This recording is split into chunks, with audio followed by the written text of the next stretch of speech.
Worldwide movement, peace, love, respect. Big King Sadiq hollering at you one more again. All right. Man.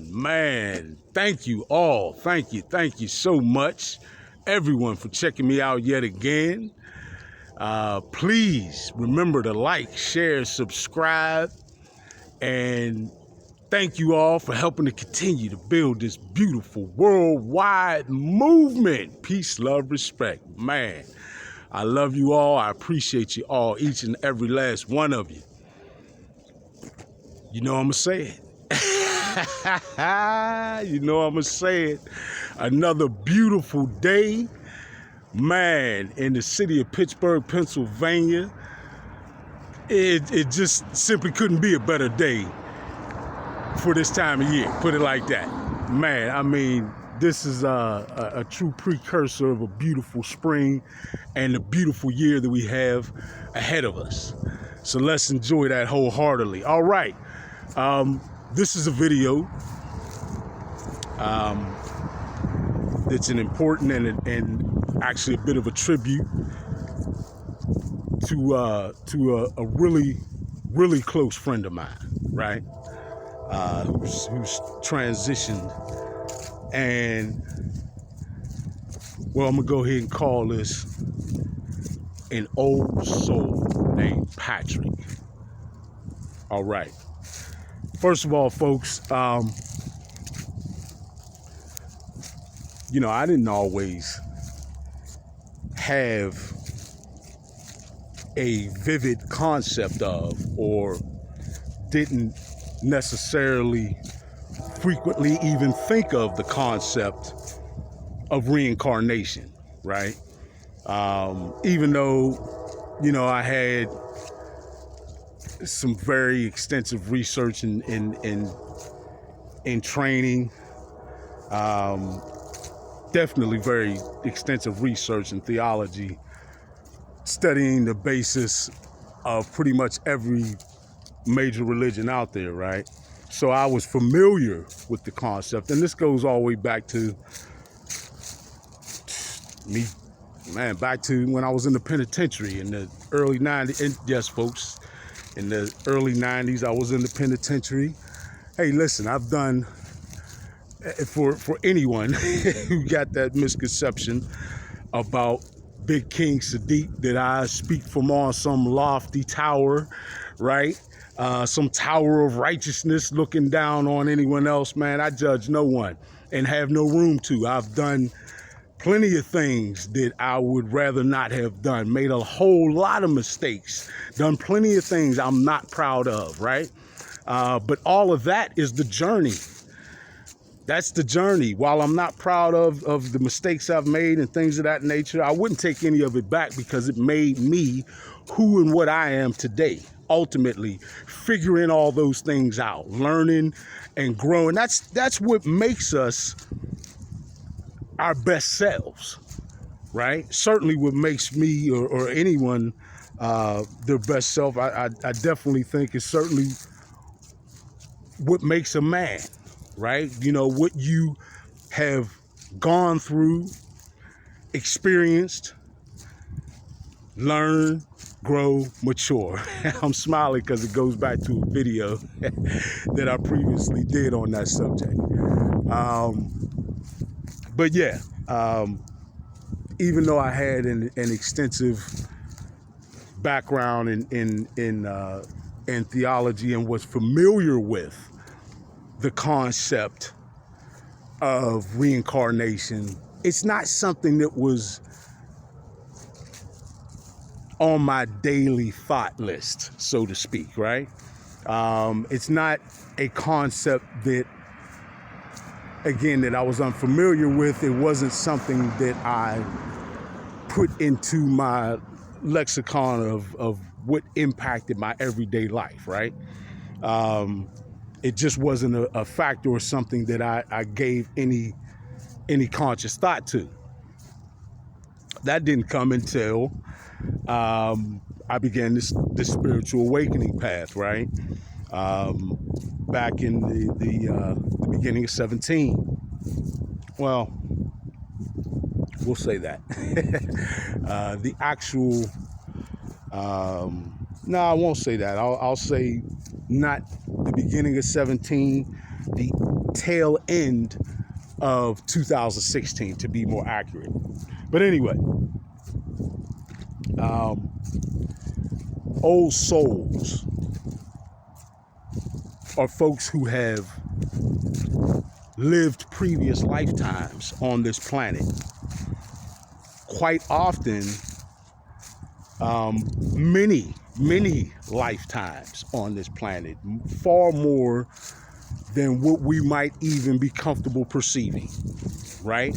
I'm trying to tell you that there are people who have lived 1,000 lifetimes on this planet or more, right? Walking around with us every day. Now, each time you go through the veil and you don't consciously walk around with the totality of all those lifetimes. If you did, you wouldn't be able to focus on anything, right? Think about it. Most of us are or have our hands full with the memories that we walk around with from our past in this lifetime, let alone multiple lifetimes. So the veil certainly makes sense if you stop and think about that. But old souls are folks who, while they don't carry along consciously the memories of those day-to-day events that made up their lifetimes, their previous lifetimes, they do, however, carry forward with them the wisdom that they accumulated in those lifetimes, right? You live a lifetime, you go through a collage of experiences, and those experiences provide you your platform for spiritual maturity. And you will gain a certain amount of wisdom or a certain wisdom in certain areas. You will learn many things, right? And you will take the wisdom with you, not the actual memories of the events or the emotions necessarily that went along with them, although in some cases the emotion can bleed through as well. But what we do notice, what we do see is that these folks definitely benefit from the wisdom of the ages, right? I'm actually an old soul myself. But I want to talk to you about a young brother that touched my life. Man, knew this good brother since he was born, essentially. His aunt and I had a relationship history, and subsequently I knew the family quite well. Plus, we all grew up in the same neighborhood, and it's a very tightly knit neighborhood, right? So we definitely had that familiarity. I literally knew him his entire life here, right? We weren't always in touch with each other, but then we were never too far out of touch. Man, Patrick was just always, from what I remember, a very adventurous young brother, right? That I smile because I literally could just remember seeing him flying around the corner on his bike. and myself or maybe some of the other little bit older brothers that had to stop and tell him, hey man, you better watch out because he's not paying attention like he should. Just being like how we be, fellas, you know, when we on in our BMX stage, right? On them bikes, you be ready to do every trick you can think of, right? And Patrick wasn't no different on that level. And he always, though, something I do recognize or reflect on, he always seemed to have sort of and it probably reminded me a lot of myself in this way. Just a little bit of his mind on something else, right? Something that maybe the rest of everyone else wasn't necessarily perceiving. And he was special in that way, right? And that grew as he grew and matured. And, you know, like I said, as time went on, you know, it happens as it does. We're not as in touch where I was seeing him every day pretty much, you know, up and around the way. I moved out of the neighborhood, and, you know, things happen as they happen, but I still would bump into him. You know, it was almost uncanny. It was almost like there wouldn't be but so much time go past before I bumped into him. Like we were on some sort of a schedule that we weren't aware of, or at least it wasn't, you know, something you would consciously perceive, right? Could have quite likely been something of a multi-dimensional nature, right? But anyway, you know, I used to be a Ziggy, right? For anybody who knows what that is, basically was Uber and Lyft before they existed, right? But on a neighborhood level. And man, I jitneyed out of Homewood for about 20 years, a certain section of our city in Pittsburgh. And I would run into him a lot then, you know, just thinking about a little bit later in life. You know, of course, I would see him from time to time as a teenager, but there was that transition between when I knew him as a guy that was like, you know, maybe about we'll call it a generation, half a generation, right, younger than me, from around the way, and sort of watching him in that vein. You know, like I would have the same eye out for him that I would have out for my little brother, or for, you know, any of the younger little homies or the younger little sisters in the neighborhood. You know, we like I said, we was close like that up top, you know. But anyway, there was a transition between that and then, you know, of course, interacting with him as he became a young man, you know. And then seeing him, which takes me back to my times at Jitney and at Homewood. I used to bump into him in that neighborhood, like I say, just sort of on a regular schedule almost, you know, a regular, irregular schedule. And every time I did, man, it in reflecting back on it, and I didn't appreciate it for what it was at the time. Again, I point to the fact that I hadn't yet gone through my spiritual awakening, right? Even though I was quote unquote conscious, right? There's still a lot of aspects of this multi-dimensionality and the concepts that go with it, you know, like reincarnation and, you know, what it is to be an old soul on this planet. But anyway, when we would interact a little bit later on, reflecting on it, it was always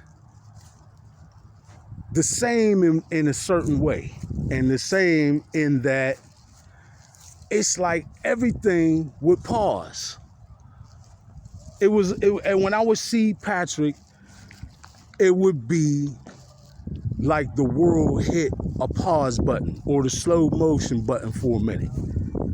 You know, for a while, he would use me like as his regular jitney, you know, anytime he needed. Once he found out I was jitneying, you know, and if he needed a ride or whatever, he would call me, place that first call to me. And it was always that way. It was like a pause on reality, right? And this, again, I didn't appreciate it at the time, but in reflecting on it, we would have these conversations, you know, and he would see me and all, hey, old head, you know what I mean, or OG, you know what I'm saying, to give me that shout out and that respect, just because he was that way.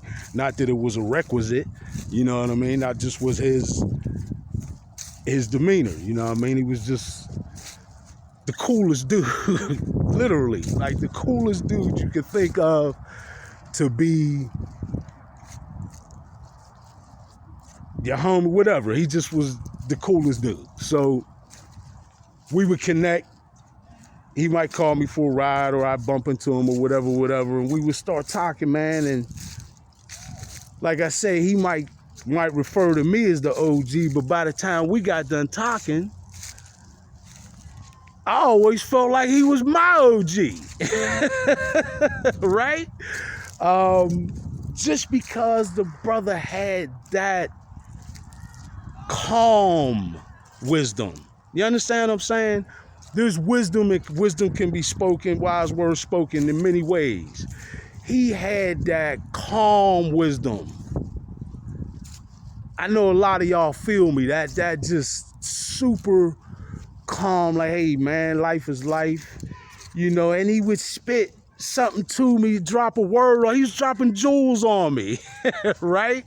And it would just be a couple words he would spit to me, a few sentences rather, and man, it would stay with me and end up being something that was a guiding word, right? He was dropping true wisdom of the ages on me, as he had the ability to do as an old soul, right?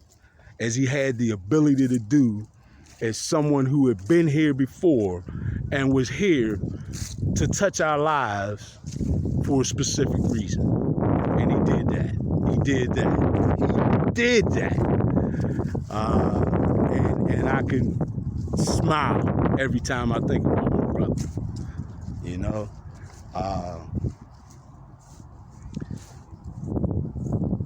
Folks, most of us have someone like that somewhere in our lives, right? Who gives us that feel, who gives us that calm wisdom, who gives us that platform for us to be us and to be able to share things on a multi-dimensional level, right? And, you know, my man Patrick was a special individual, an old soul, who definitely, from what I could see, fulfilled his purpose in coming back here, right? And in that way, he made the world that much better, right? So I'm gonna definitely make this a tribute to Patrick, you know. I'm gonna raise that right hand of power, right? And I'm gonna send power to you, my brother. Old soul, keep on shining, man. And I'll catch you on the next one, huh? Because I know we gonna build, brother. True indeed. And to all of you who have some old soul in your life, you know, like I said, most of us do. Either we are one or no one. That's just the way the system works, right? Either you are one or you know one. And it's that way because old souls, again, are here to bring wisdom to the planet. That's why we exist. That's why we come back. That's why we keep signing up for this. It's a mission, right? The old souls have taken part in the spiritual maturation of this planet and of human beings on the planet specifically for as long as we've been here. That's the system, folks. And quite honestly, the system does not end with this planet, right? Nor begin. So it's an old system old beyond perceiving. It's a divine system, right? In that certainly the originator and creator of the system is the originator and creator of existence itself, right? And it is the most perfect and efficient system that there is. And the old souls are a profound part of it, right? Learning the lessons, right? What did I say on my video? Experience, learn, grow, mature. Experience, learn, grow, mature. The old souls have repeated that process over and over and over again. And that's why we sign up to come back, to bring the wisdom of the ages. Thank you, Brother Patrick, old soul, for bringing your wisdom into my life and giving me an example to reflect back on of what an old soul is and does on this planet with the wisdom of the ages. Thank you, folks. Please remember to like, share, subscribe. Let's continue. We got momentum, baby. We got momentum. Let's continue to build a worldwide movement. Peace, love, respect. Big King Sadiq, I'm out.